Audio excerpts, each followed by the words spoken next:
And I did write more, but not as much more as I thought. And it's partly what you said, the time. I use my time much better. Even now, there will be stretches. What I do now is do some work on a project basis for another firm. And there might be months when they don't have anything. And then there'll be a month where I'm very busy. And often, I get almost as much done writing-wise. Not quite. It's a little more stressful, but I fit in almost as much. And like you said, there's the emotional benefit, the psychological benefit. And I think because as a lawyer, it was a very good income source when I did it.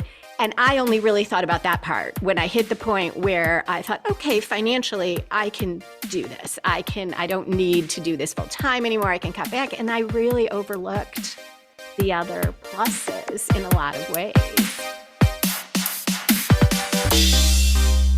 Welcome to the Stark Reflections on Writing and Publishing podcast. There has never been a better time for writers. More information, options, and opportunities are available to you, but navigating these requires insight. Join Mark Leslie Lefebvre as he draws upon more than a quarter century of experience as a writer, a bookseller, and a trusted book industry consultant to explore and reflect on the writing and publishing landscape to help you make informed choices on your writer journey.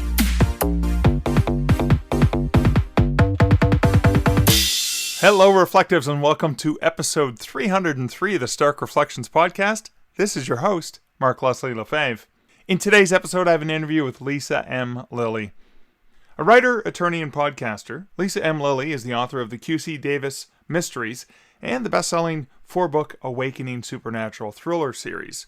Writing as L. M. Lilly, her books on writing include The One-Year Novelist, a week-by-week guide to writing your novel in 1 year, Super Simple Story Structure, say that 4 times fast, a quick guide to plotting and writing your novel, and fiction writing as your second career. Lisa's also the host of the podcast Buffy and the Art of Story. And if you're a fan, you already know what that's about. And we get into that. We talk about the fact that not every writer dreams about writing full-time and so much more. It's a fantastic discussion, and that's coming up later in this episode. But first, let's hear a word about this episode's sponsor. This episode is sponsored by the awesome folks who support this podcast over at patreon.com/starkreflections, where for as little as $1 a month, you get access to additional bonus content. I mean, hey, if you want to give me more, you can give me $3 a month or $5 a month, but you only have to go with $1 a month. Okay, it's a US dollar, so us Canadians or folks in Australia, etc., are going to get the shaft a little bit. But it's just, $1. Come on, it's like practically a coffee. But you get access to additional bonus content, including reflections on other podcasts.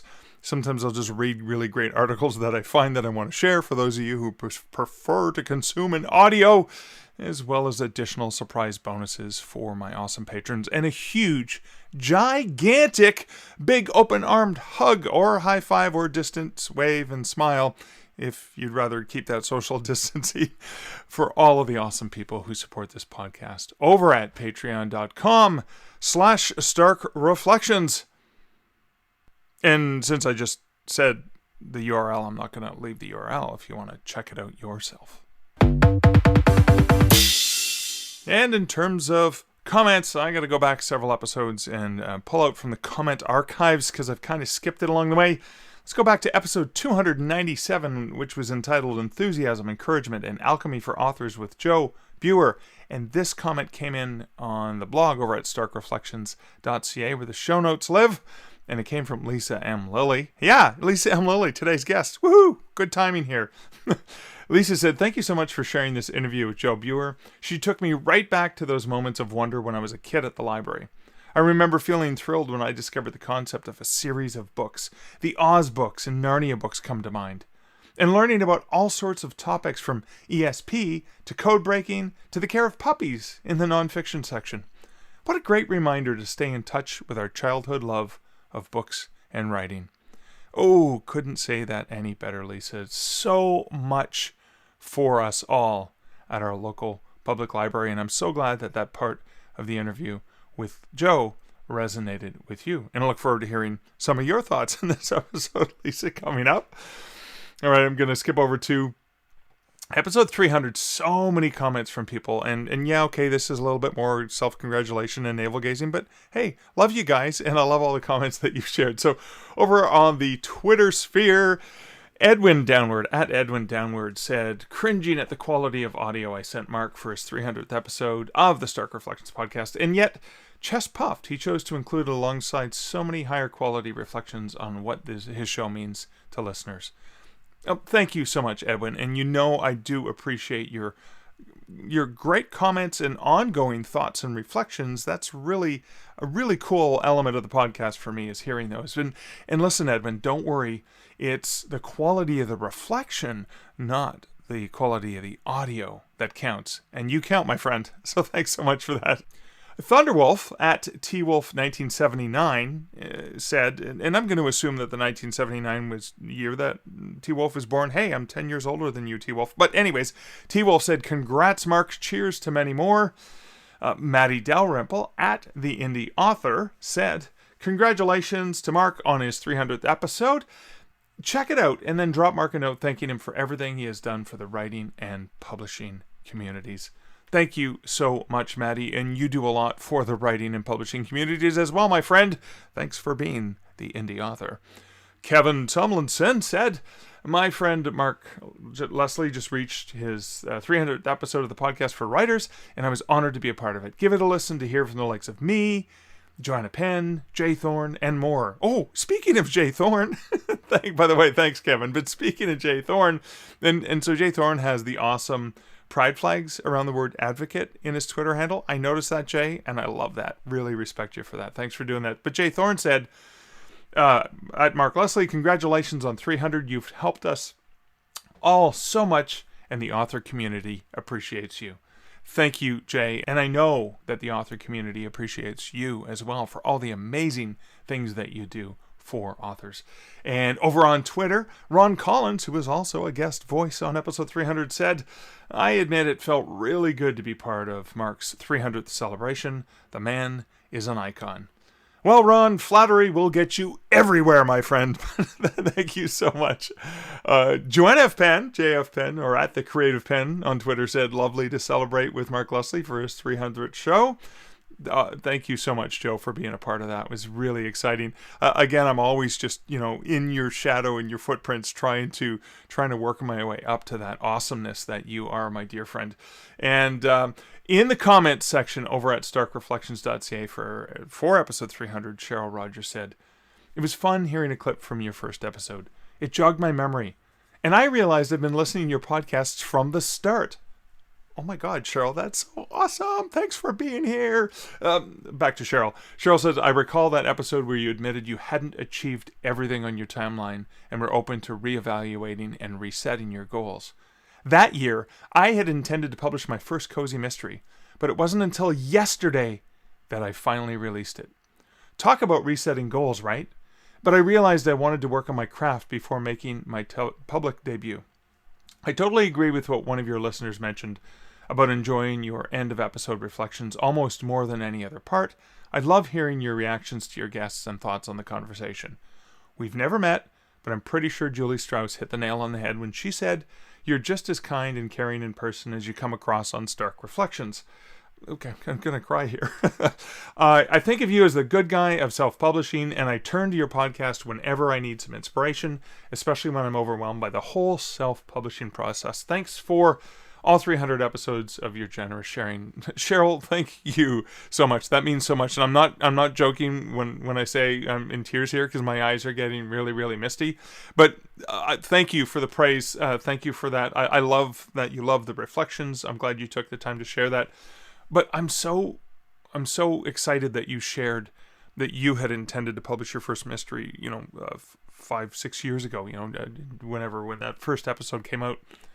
And that you were okay with just changing and adapting. And Lilly talks a little bit about that here in this episode, and I hope you get value in that. But thank you so much, Cheryl, for listening from the very beginning. Boy, you're a very patient woman, aren't you? To have suffered through all the tongue twisters and all the crazy things that I did along the way. But thanks for being along for the ride. I'm curious to know how many more of you out there like Cheryl have been along since the beginning of the podcast, even if you've dipped in and out over the years. It'd be great to know if you've been there. I mean, I even upgraded the sound quality with a better mic and all those things from the days that I first started. So really curious to hear from you guys. But thank you guys so much. That was a lot of sort of self-reflective navel-gazing stuff. But then one more comment from episode 301, Procrastinating Partners. Collaborating with Liz Anderson. Yeah, I brought my partner onto the show. And over on the Twitter sphere again, Edwin Downward, at Edwin Downward, said, the Stark Reflections podcast with Mark Leslie has once again tweaked my imagination.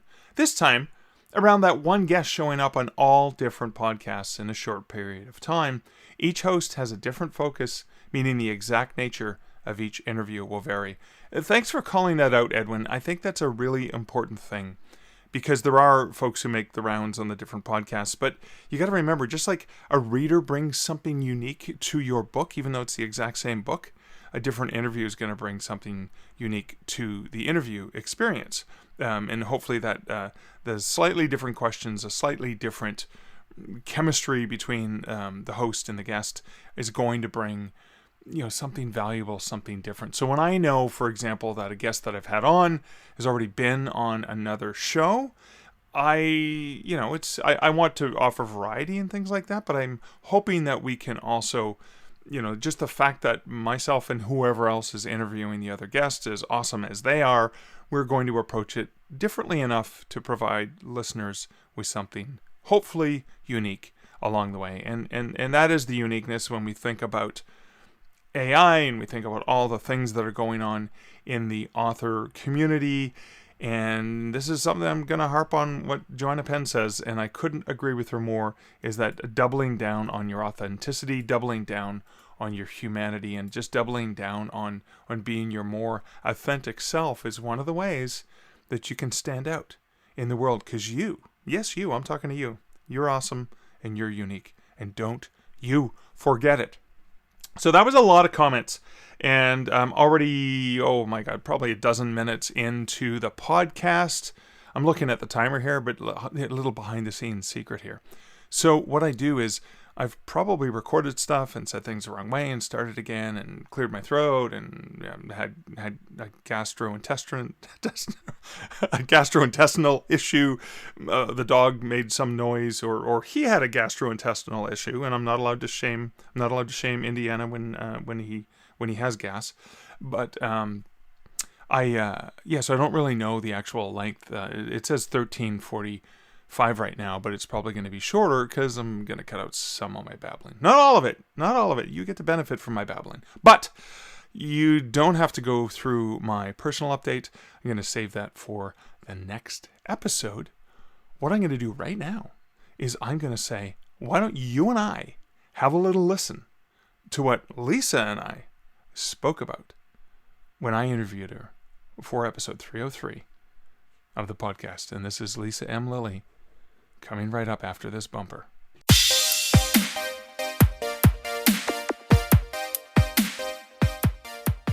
Lisa, welcome to the Stark Reflections podcast.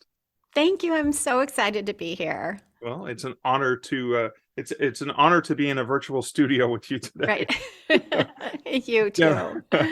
Before we get into some of the questions I'm dying to ask you, can you give a bit of a background for yourself to listeners? Yes, I write mysteries and thrillers. The thrillers are supernatural, usually. I also write a series of nonfiction books for writers. It's the Writing as a Second Career series. I host a podcast, Buffy and the Art of Story, and there are books based on that as well. I love And it. I am, as we were just talking about before we got on, I do still practice law, not anywhere near full time, but kind of here and there, and teach legal writing as well. So I go in a lot of directions. Well, that's good because I have a lot of directions of questions to ask. But I first want to start with that because you talked about that second career. You talked about, and that's the topic of one of your books as well, right?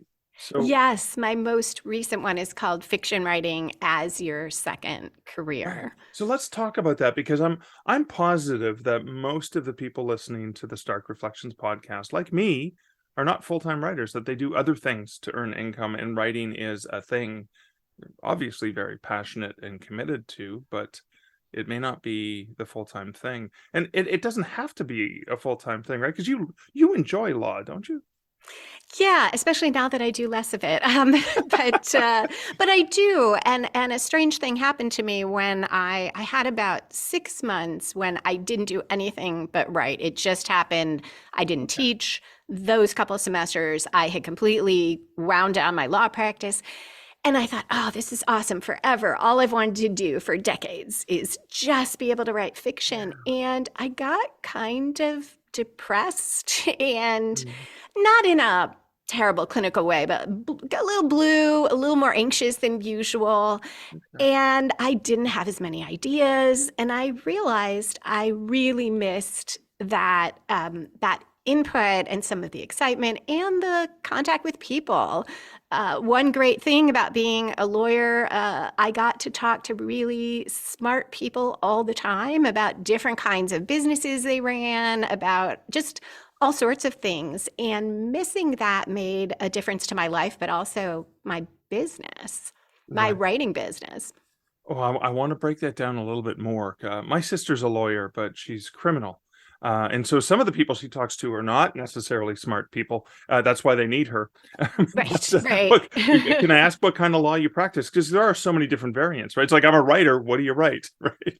So, Yes, exactly. I do a couple kinds, but mainly I handle on the defense side class action litigation. So I always say I make the world safe for big corporations, which of course makes me super popular. Um, you make the but world I, safe for everyone. yes, for everyone. But I defend those, and that involves appeals. It's a Right. very writing intensive practice. It's a very legal theory intensive. I do a lot of arguments with judges where we're going into the ins and outs of the fine points of the law. I do a little bit of criminal defense work Okay. with a colleague who has decades of experience because Right. my cases don't tend to go to trial. They're just too big, and usually neither side wants to risk it. So to get some trial experience, I do a little bit of criminal work with someone who really knows what he's doing, and it's a great combination. It's fun, and yeah, I get that broad range of different types of clients and people and fact situations. Right. I love the fact that you said you get to work with really smart people because I mean that's the main reason I joined Draft to Digital. But I also want to underline this point is sometimes that career that you have apart from writing isn't necessarily a financial benefit. It sounded like this was an emotional, that this was a very personal benefit that you got because you missed people, the interactions, and well, I don't know. For me, it was really interesting because if I only had half the time that I normally had, I was better at using it, and so I wrote more once I started working part time.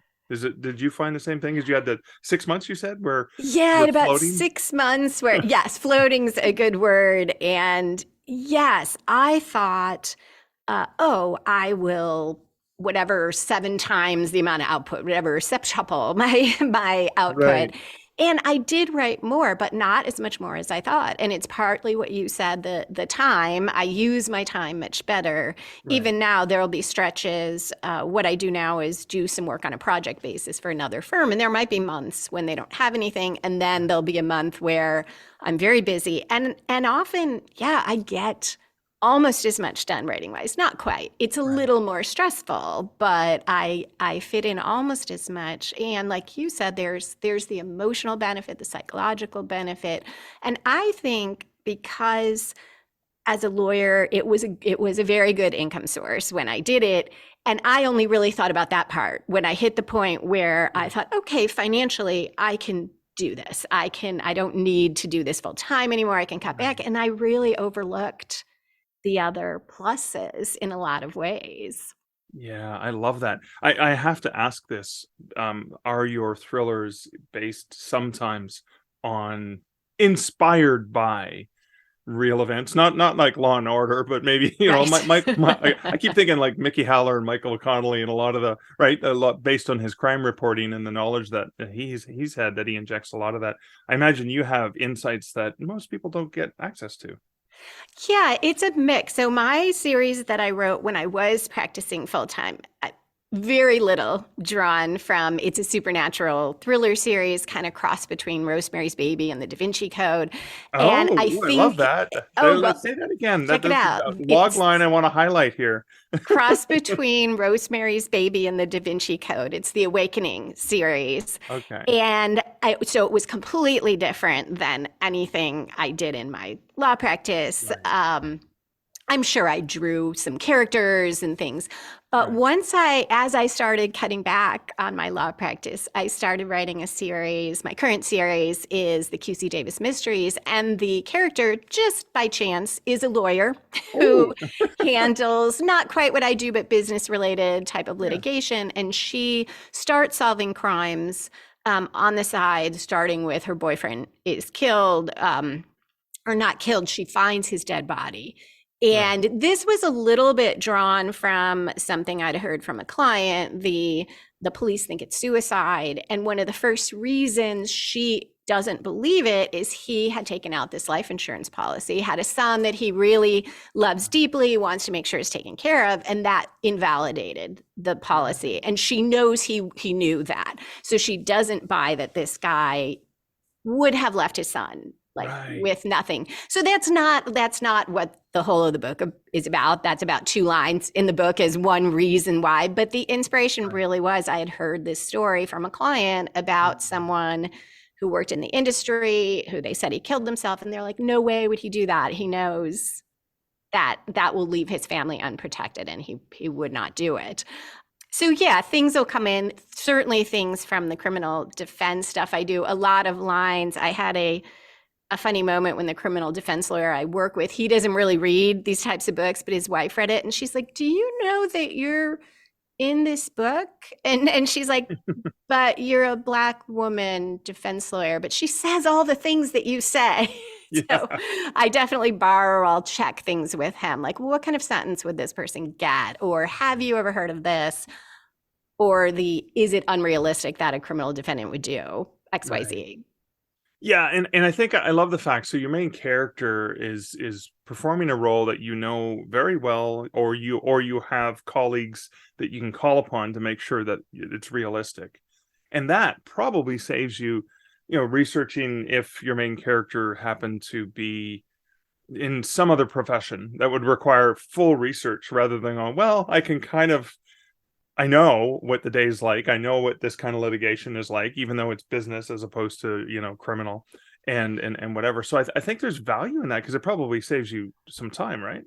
Oh, lots of time. And one of the books, part of it, the client is a young woman. Her dad is in jail for the murder of her mother. So understanding like what happens to someone when they're in jail, like the pressure on them to plea bargain, whether they did it or not, it is nice to both know some things firsthand and have someone I can call and just make sure it's close enough. Everything doesn't have to be perfect. And even the business litigation, I can throw in here and there a quick courtroom scene or a quick call with a client to give a sense of the character's daily life and how she's trying to squeeze in her crime solving, which is sort of an analogy for me to that trying to fit in writing. It's this extra job that she's doing that she loves, but she still has to make her clients happy and pay her law office bills and so forth. I love that. So you'd said the podcast relates to Buffy, a classic, modern classic, and you're using, well, I guess there's enough seasons, but you're using Buffy to help teach story? Yes. So it started because the first podcast I ever listened to was about Buffy the Vampire Slayer. And I just listened because it was about Buffy, and I love the show. I have probably rewatched it. I couldn't tell you how many times, beginning to end.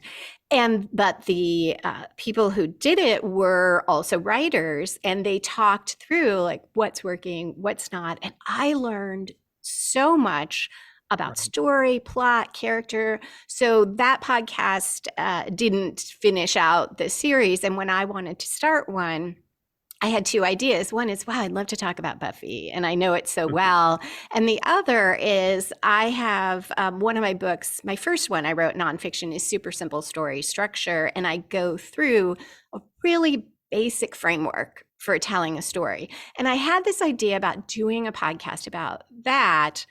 Right. But I was also thinking about, boy, that's a lot of work. I initially thought, oh, I'll watch a movie every week and I will break it down. And then I started thinking, okay, right. So I'm going to watch the movie. I'm going to do this. I'm going to have to sort it out. And then it finally came together and I thought, oh, Buffy, because I know each episode so well. I do still rewatch it, but I already know what's happening. So I'll pick out the major plot points and turns. And in the podcast, I recap the episode. But while I'm doing it, I'll talk about, okay, we're at the midpoint of the episode. The protagonist should make a major commitment, throw caution to the wind, or suffer a major reversal, or both. And I'll go through, does Buffy do that? Or one episode might be, who is the protagonist? And I'll go through, what are the three things you look for who's a protagonist? But I'll also retell the episode. So a lot of people tell me they don't necessarily re-watch before. Right. They just listen and they're like, oh, how cool. I get to relive the episode and learn something about story. And I love it because it's, as you said, I mean, a classic, such a well-written show. I learn more when something's not working. The rare times something isn't working, I feel like I learn even more because it's so amazing most of the time.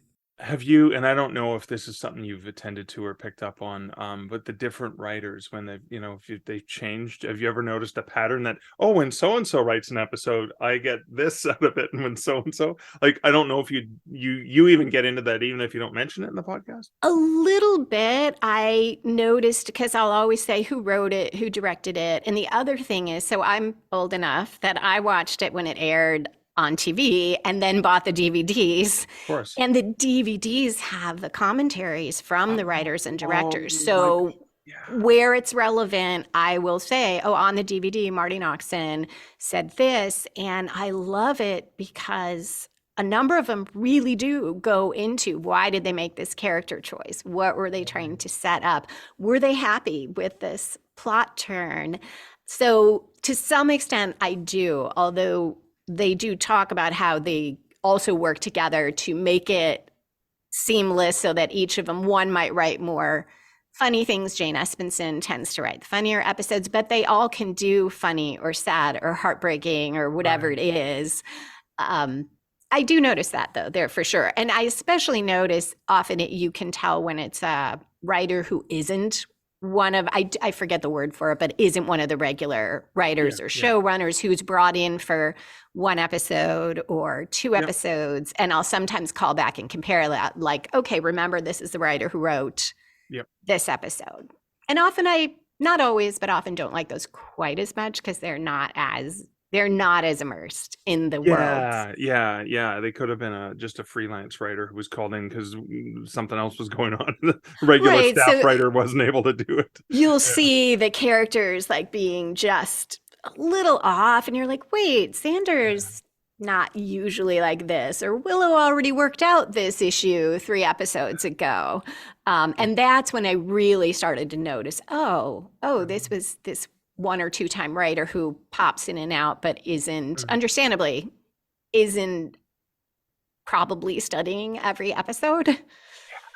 It's fascinating that you dig into that because you know it so well, so intimately. So you're very, very aware of everything because you've seen it so many times. It reminds me of when I was big into reading comics and Spider-Man was my guy.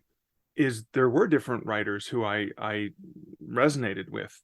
You could tell. And then even writer-artist teams working together, they worked well together because the art and the team, it's kind of like the direction and the writing worked better together. And it was kind of funny because the characters do change a little bit depending on the writer's point of view. And so interesting that you bring that up. I was marveling at your choice, because you thought, okay, I could watch a movie 2+ hours, because it's not just watching the movie, it's watching and pausing Right. and making notes and stuff. Because having done that, having done at Yeah. least one book about a movie, I understand how many times you have to watch the movie and pause it every 30 seconds, and then watch it with the special features and all the other Yeah. commentary. But you made a very intelligent decision. That was, this is something I've watched numerous times. I know, I'm intimate with it.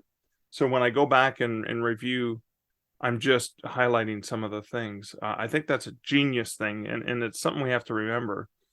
You wanted to do something to help writers, but you didn't want to compromise. You still wanted to have time for writing, so you had to Yes. do something that worked, but not 6 hours out of your week. Maybe a few. And I don't know, it's probably still 6 hours, I'm guessing, because It it's probably is, because I do my own editing too, but right.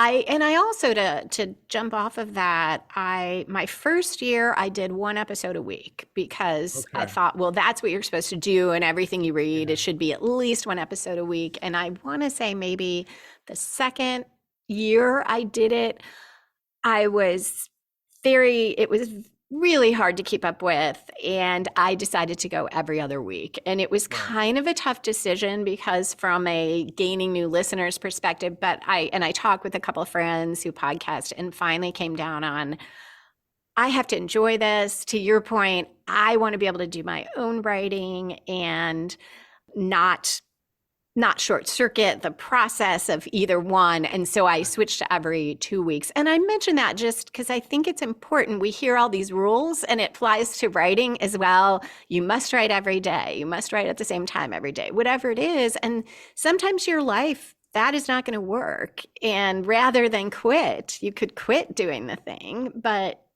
you Yeah. don't have to. You could find a different way to do something. And I really was looking at, well, if I'm going to keep doing this podcast and I want to, how could I do it? I also stopped editing out every breath. I thought you were supposed to edit out like every breath and every Yeah. whatever. And I finally realized, oh, it doesn't have to be, it doesn't have to not sound like a person talking. It's supposed to sound like a person.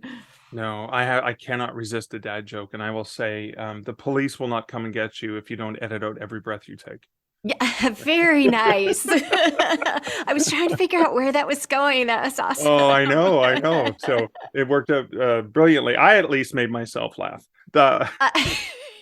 So the format, so it's, fortunately there's more than one season of Buffy. There's a number Yes. of seasons, but first year 52 episodes, or 52 episodes is more than one season. Yeah. So did you do them sequentially? Do you jump around depending on what you want to talk about, plot wise, or? I do them in sequence. So I'm on the beginning of season 6 Okay. now. And when I went to that every other month or week, the nice thing was that makes a season take about a year. Yeah, Because which they're is perfect. 22. Yeah. And then I do take some breaks in between, which initially I had resisted as well.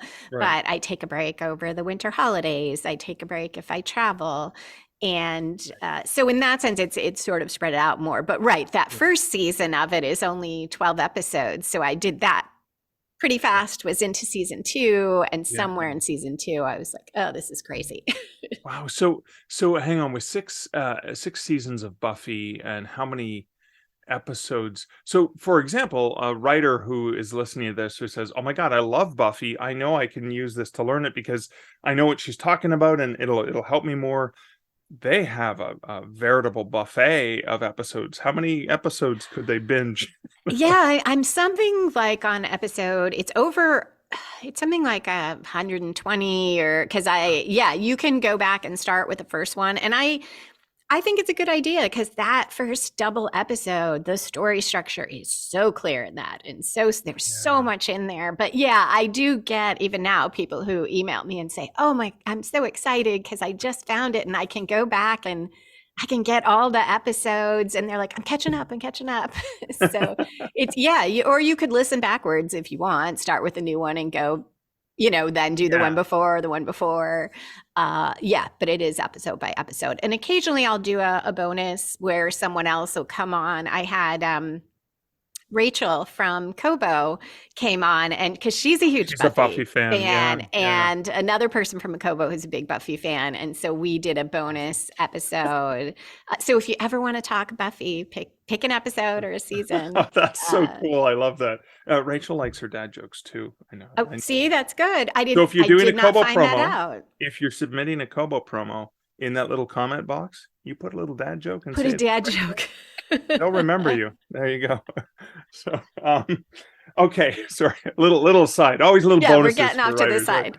Okay, so the other thing that I thought was interesting when we were talking, prior to the interview, was the concept of second career writer. What is that, and why is that something that's important to you? I think of a second career writer. Initially, it came from way back when I was pre being able to publish your own work. And so I was writing, I was submitting things, but I'd had some stories, but no novels. And I was doing temp jobs to pay the bills. And people would say, oh, it's your hobby. Writing is your hobby. And I'd say, no, it's kind of like a second career I don't get paid for. But it meant something to me, or a second job, because I cared about it just as much. And that continued when I was a lawyer. I couldn't devote as much time to writing, but it was just as important to me. So I always have thought of it as a second career, whether, even when I didn't make any money at it and I wasn't selling any books yet, I thought of it as a second career. So the books I have a website, writingasasecondcareer.com, are aimed at people who either have a full-time job or maybe more than full-time job where you are on call or you work 7 days a week sometimes. So you have that and you're writing and you really take the writing seriously, or you're retiring from that. So it's your second career in the sense of, I had this career at this other thing. I've always wanted to write, and now I'm doing it. And I think it's important because a lot of advice out there for writers tends to assume that everybody either wants to write full time or maybe has that day job that's 9 to 5. So when you say, oh, get up an hour early and write every day, I used to do that when I had a 9 to 5 job. As a lawyer, there were months where I was already getting up early, staying up late, eating all my meals at my law firm, like there 7 days a week. So I just had to say, okay, I am not going to be able to write fiction right now. I'm already stretched to the limit, and I try to address people who might be in those kinds of situations. And it could be they work and they do caregiving. Yeah. And you can't be like, baby, I'm sorry, you must stay asleep longer because I have to write, or you're caring for an aging parent. You can't be like, oh, sorry, mom, can't come over in the middle of my novel. So I think it's a different situation and I think all writers at some point or another are going to face those things. So I try to be aware of that when I'm suggesting ways to do things or advice or time management things. I like that. And it reminds me of, even if you are writing full time, there is very likely, so said Murphy's Law, that something will happen that's going to prevent you from whatever. So sometimes writers get on the streak, the old Seinfeld streak, write a joke a day kind of thing. Right. And they're on a streak, and because they write every Tuesday, because they take that one day off work or whatever it is, they have this streak, and the minute it breaks, the minute they fall from the diet and they go, oh, I had whatever, I was trying not to eat this and I ate that and now it's over. Right. I think so. You might as well just load up on ice cream and cookies. You're done. But I love that you already said this message, so I'm kind of pitching a slow one at you. But I think this is important for us to talk about again, is that just because you didn't make it, or just because your streak stopped, or just because something significant happened that prevented you from that pattern, that writing, whatever it was, doesn't mean you can't do it later. You just put it on the back burner, or you just whatever, right? Yeah. And you might, as I found out when I stopped doing all that other stuff, you might be in the back of your head working on your novel. When I was super busy in law, when I got that hour to write, my fingers flew across the page or the keyboard because I had all that churning in my head. And you can do a lot just by now and then checking in with your characters or asking yourself a question before you go to the office or before you go to bed at night. And it's all your unconscious is doing some work for you. Yeah. And that can help remind you, yes, you are writing. You are still a writer. It's okay. And you'll find, you will find a way to fit it in. It might not be today. And like you said, if you break that streak, all is not lost. I love that. Thank you. And then the other thing, again, prior to our conversation, the thought of, I think I recognized immediately that you're a very organized person and very structured, and you have everything outlined. And I am pretty much a fly by the seat of my pants kind of guy. So I want to go back to the concept of pantser versus plotter, and I want to talk about that story structure and those elements. And I mean, is that only for somebody who plans everything out meticulously, or No, is you there don't something have for to. everyone? I feel like this is why I like this structure so much, because if you're more of a pantser or discovery writer, there are three major plot turns that I focus on: the 1/4 point in the story, the midpoint, the 3/4 point, and then there's 2 points at either end: the opening conflict, some kind of conflict to start the story, and then your inciting incident, or I think of it as a story spark. And at the other end, the climax, everyone knows what that is, and your falling action, where you wrap things up. So if you are a diehard seat of the pants discovery writer, maybe you just, read about those, you give a little thought, but you go ahead and write your book, and you might use those points when you revise, as it can really help adjust the pacing. You can look at, what happened in the middle? Can I amp that up? Here is a guideline for how to do it. Or a lot of people I talk with, and I've done this on certain books, where I'll just know my climax and my midpoint, and everything else I'm not so sure about, and I sort it out as I write, but it gives me a place to go. Usually I at least do the 7 points, and then I kind of write from point to point. I always thought I was a complete plotter until I really dived into some of those books that are very complicated about plotting. And I thought, oh no, I'm not that much of a plotter. I figure out these big points, and then I write from this one to that one. And I often change them in the last quarter of the book, or even the last half. I have an idea what those turns might be, but I adjust them as I go. So if you like discovery writing, it can just be a little bit of guideposts. Yeah. And then if you really want to plot, I have some books where the mysteries are very complicated, so I really do have to plot in depth. I'll plot those big points, and then I will sit down and just do some free writing and figure out exactly what happens from one point to the next, occasionally even a scene by scene outline. I've done that for like the first half of a book. Typically, I'm somewhere in between. But yeah, if you love to plot, you can plot out everything, but you still use that framework to make sure that you're on target, your pacing is good, and you have these dramatic turns that keep the reader engaged. Oh, I love that. So a little bit of advice you might have for anyone listening who is working a full-time job, and maybe balancing heavy personal family workload, and is just wondering, like, how do I do this? Can I do this, or do I have to necessarily be full time? Sort of what advice you offer to an author who's kind of sitting there thinking, how do I get there? How do I get this started? Yeah, a couple things. One is really make use of what when we were kids was called daydreaming. Like you probably don't have a lot of time in the day to say, okay, I'm going to sit at a keyboard and write. But there probably are some times when you're in line waiting for something. Or I'd be at court waiting for them to call my case, and I would just scribble notes on a legal pad.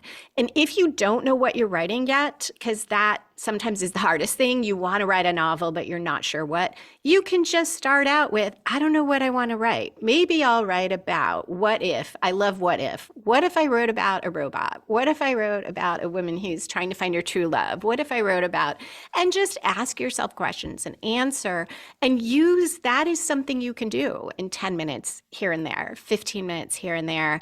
Right. Or you can think about your protagonist, ask what your protagonist wants in life. What is the most important thing to that person? So the best way, at least I found when I was there, was to try to break things up. Okay, this week I'll think about my antagonist. This week I'll think about the settings, maybe, and make use of your life. That's part of why, as you pointed out, I had a lot of things I could draw from my law practice. Make use of what you can. If you've had enough of your profession, it doesn't have to be that, but maybe you travel somewhere. My Awakening series, all the settings are places that I happen to travel for other reasons. And I use those because I didn't have time to go. This was you could find everything on the internet. I didn't have time. So, hey, I have family in St. Louis. I go there all the time. The character's from St. Louis. I went to Paris. I was lucky enough to take a 2-week trip. There's a bunch of things that happen in Paris. So use what's already in your life. And the other is what I mentioned about set your unconscious to work. Like dreams can be helpful. Ask yourself a question before you go to sleep. And a couple days later, you might have an answer. Oh, and I'll do one more. Bonus. I find it helpful if you can't, because routine does help, right? Habit really helps because you don't have to make a decision every time to sit down and write. So if you can't set a habit by time or day, try to find something else to link to your writing. I used to burn a certain scented candle every time I sat down to write. And it helped trigger my brain to be like, oh, okay, I'm done with that part of life. I can now, even if it's only 15 minutes, this is the time to write. And if you're not into scented candles, it could be music. It could be a shawl that you wear that's just super comfy, or your slippers. But something, and if you have to work at your office, or at odd places, the library, the office, in like I did in the courtroom, it might be a favorite pen, but something that helps your brain shift gears, because you really need that. If you are that busy, you need a way to help your brain shift. I think it was Find Away Voices. I was at a conference a few years ago, and they gave away writing socks. Yes, I have some. You pull on your writing socks, and that's your. But I'm thinking there's got to be a scented candle that's like Magical Muse or something like that, and you're like, I'm gonna put on my Magical Muse. We should create one. The muse will be in the air, and it will smell like success, whatever success smells like to you. Because for me, success may just be coffee. Yay, I have a coffee in front of me. That's success right there. I already won today. And it could be your cup of coffee, but and it's funny. I had to be careful because there are some candles that really relax me too much. It's like, and I would be like, okay, not the lavender scented candle. I'm going to fall asleep. It's with been chamomile tea, a lavender candle, and you're just, again, then you're working on your book in your sleep. Yeah, right. Well, that's true. Yes, maybe that is a good thing. Awesome. What's next for Lisa M. Lilly? I am right now finishing the 6th book in my mystery series, where the character QC Davis is driven throughout these books by her sister's murder. Before she was born, her sister was murdered, and Quill was named for her sister. So this has always been a huge part of her life. And in this mystery, The Forgotten Man, she is trying to solve, now that she's solved other crimes, she's trying to solve that mystery from 30 years ago and bring her sister's killer to justice. So I'm almost done with that. I'm hoping for a March release. And then I'm actually going back to, I do create books out of the podcast, but I'm way behind. So I've done season 1, season 2 in 2 parts. I'm hoping to get part 1 of season 3 done next, nonfiction wise. So, and that's an important element for people who don't like to listen to writing craft podcasts. They can read what you're talking about in the book, right? Yes, I was surprised how many people contacted me and never listened to the podcast, but they just came upon the books. And I almost did the books as not an afterthought, but just, I'm creating this podcast, I'll create the transcripts. And I've been happy to find that, it reaches people who they're like, oh no, I don't I don't listen to podcasts, but they enjoy, they get a lot out of reading it. It does take a lot of work to edit. You've probably edited transcripts, and Yes. surprisingly more work than I thought, which is why I'm behind. But I think it's important to get it out there because it's more fun to learn about writing from something else that you love, I think, than I in think so. the abstract. Yeah. Well, I have learned a lot from you today, and I know that listeners will have learned a lot from you. Can you please share where people can find out more about you, your books, your podcast, all the things? Yes, you can find my fiction and the Buffy and the Art of Story podcast at lisalilly.com. That's LISALILLY.com. And then there are lots of articles about writing and all my nonfiction books at writingasasecondcareer.com. Awesome. Lisa, thanks for hanging out with me today. Oh, thank you so much for having me. This was great. So, two things I want to reflect on from the conversation with Lisa. The first is a really important element that we talked about, and I want to make sure I include a link to this book of hers in the show notes, as well as the website, writingasasecondcareer.com, and obviously the book, Fiction Writing as Your Second Career. And that is the frustrating misnomer that people assume they have to quit their day job, that writing has to be a full-time thing. And the first reflection kind of blends into the second one, and I hope I can make that connection for you here. That's not always the case. Yeah, I mean, we love writing, we're passionate about writing, often we're driven to the writing life, but that doesn't necessarily mean that writing has to be a full-time thing for you.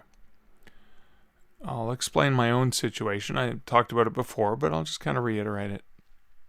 But before I do that, I want to go back to the thing that Lisa said about talking about oftentimes through much of my life, people saw my writing as a hobby. You know, I was in high school, I was in university, I was doing this writing on the side, I was submitting my stories to magazines and anthologies in the hopes of getting published, and it was a nice little hobby for Mark, right? It was this little thing that he does. Oh, isn't that nice? And I remember in the 90s, late 80s, reading articles from Writer's Digest magazine and places like that, talking about you have to respect your writing first, and stop calling it a hobby. And instead of saying writing is something I do on the side, take a tip from Lisa and talk about it as a second career. Could be a second career while you're doing some other career, right? I have a career as a bookseller, but also a career as a writer, so that definitely fits me. Writing has always been my second career, not necessarily my first career. I tried that. I'll get into that in a second. But it could be, retire if you retire, or you're in a position where you feel that it's right to write full time because you'd rather do that. It's still sort of a second career, usually for most of us, unless you were born rich and you didn't have to work or do anything else and you could just write. And that was important to me because I got to a point in my writing where I was starting to make enough money that I could live off of my writing. And I left the corporate world thinking mistakenly that, I'll be honest with you, I was not happy in my job. I loved the company I worked at. I loved 98% of the people I worked with. As often as you don't leave a job, you leave a bad boss. I did leave because I was not enjoying myself because of a difference of opinion with one person. And that being said, I have oodles and oodles of respect for this old job and speak very highly of them from the top of the organization down. But I was not happy. And I was at a point I was not happy, so I was just looking, hey, maybe this is time to write full time. I couldn't do it. I didn't have the discipline when I had all the time in the world.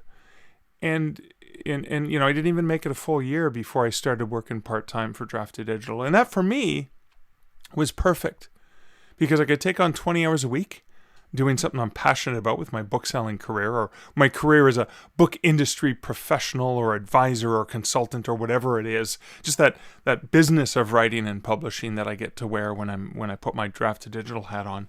But then for the other 20 hours of the week, I can do a combination of consulting and helping authors. I just desperately love helping other authors, but then also writing. So I'm not even writing 20 hours a week.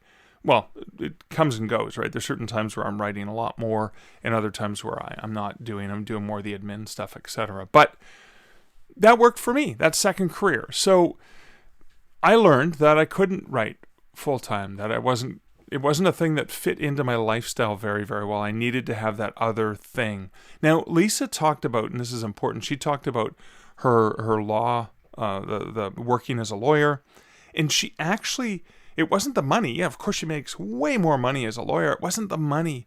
It was this other peace of mind she got from the job she was passionate about and really, really enjoyed. That was an intriguing thing. And we do take joy. I mean, not all of us are lucky enough. I've been so lucky to have jobs and people I've worked with that I've loved and adored so much that there is a special joy, and it's part of your personality and who you are, and you don't want to take that away. And I mean, one of the reasons I started this podcast is because there I was, don't have to go to a corporate job anymore, and I missed the excuse to talk to smart people and do the cool things, and so one of the reasons I did the podcast was so I could kind of have that kind of professional interaction. So that's just the one layer that Lisa talked about, was that you don't have to aspire to be a full-time writer, and that thinking of writing as a second career is a really cool way to broach that. And I hope that reaches a lot of listeners out there who may feel too intimidated, going, oh, I don't know, I'm full-time. Do you want to be a full-time writer? And that's an important question. I thought I did until I had it in front of me and I realized I wasn't good at that. I needed to fill up my plate with other things, because when I had all the time in the world, I got nothing done. So that kind of leads to the second thing I wanted to talk about, which was Lisa talked about passion. So she talked about her podcast. She talked about just being a die-hard, loved Buffy, could watch it again and again and again and again and again.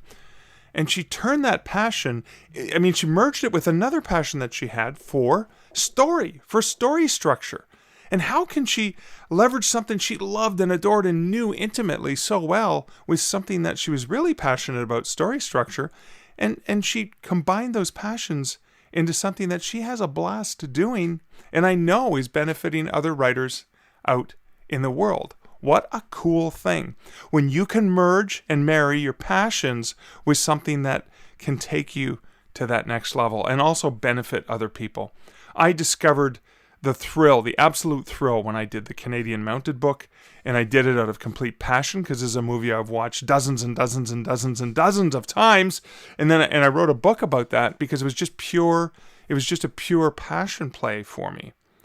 And what a beautiful thing when something I'm so passionate about turned into a pretty cool, awesome project. Again, like being able to love the things that you do, when the things that you're really passionate about as creative endeavors, whether it's podcasts, whether it's writing, whether it actually is a hobby, it could be gardening, it could be knitting, it could be doing crossword puzzles, it could be whatever it is that you do to relax and unwind and just feel good. Embrace it. Embrace it for all of its worth, because embracing that passion is not only good for your soul, but if you're embracing a passion that also happens to have an element of creativity to it, this could be something that benefits you in other ways. It could be something that benefits you with your writing. So thinking about writing the things that you're most passionate about, the stories you want to share with the world, you win. You get intrinsic value by doing it, even before it's finished, even before it's produced, even before it's published, even before some other person out there has the benefit of consuming that which you've created with such passion. So those are my reflections on two of the elements of what I learned and thought about from talking to Lisa. What are you thinking about? When you listen to that interview with Lisa, is there something that you reflected on? I'd love to hear what you'd have to say. You can leave the comments over at starkreflections.ca for episode 303. You can @ me on Twitter. I'm at Mark Leslie. Well, at least while Twitter's still around, you can @ me at Mark Leslie. Who knows in the future what's going on? But I'm hoping starkreflections.ca is going to be there for a long time. Anyways, I do love to hear your reflections, and I thank folks for sharing their reflections, and I thank Lisa for coming on the podcast with me. If you like the podcast, you can become a patron, of course, over at patreon.com/starkreflections. You can leave a review for the podcast. I love when people leave reviews, because that really helps other people discover the podcast. Just from, as you know, as authors, a review means a lot. So appreciate the reviews that folks have left. And of course you can share this podcast with somebody else, somebody that you think would find value in the guests, in the content, in the reflections, in the bumpers, any of the thing. I don't care. Whatever it is that you like, or wherever it is that you find value, that's where you find value. And that's usually where you reach out to a friend and say, oh, you've got to listen to this, or you've got to read this. What's that? That's passion. And I'm passionate about being in your ear every single week. I am passionate about writing. I'm passionate about story. And I'm also passionate about the log line at the end of this episode. And so I'm putting a call out there. I normally would close this, or I got into the habit of closing this by saying, here's wishing you great writing and good stark reflections. Yeah, I put my narrator voice on for that. But if you have an idea for how I should close the podcast, I'm open. See, I'm open to change. I'm open to adapting. I'm open to evolving. If you have an idea for how I should close out this podcast, dear Reflectives, please let me know. So I'll just try something new here on the fly. I'm going to say, here's wishing you great writing, then good reflections, or good writing and great reflections, or reflections and writing and writing and reflections and things and other stuff. And okay, my phone, I've got suspected spam, so I'm just going to send that to voicemail. But in the meantime, I'm going to close this out because I'm babbling again. But thanks again for being here, and I look forward to chatting with you again in episode 304. Thank you for listening to the Stark Reflections podcast. You can find show notes for each episode at starkreflections.ca.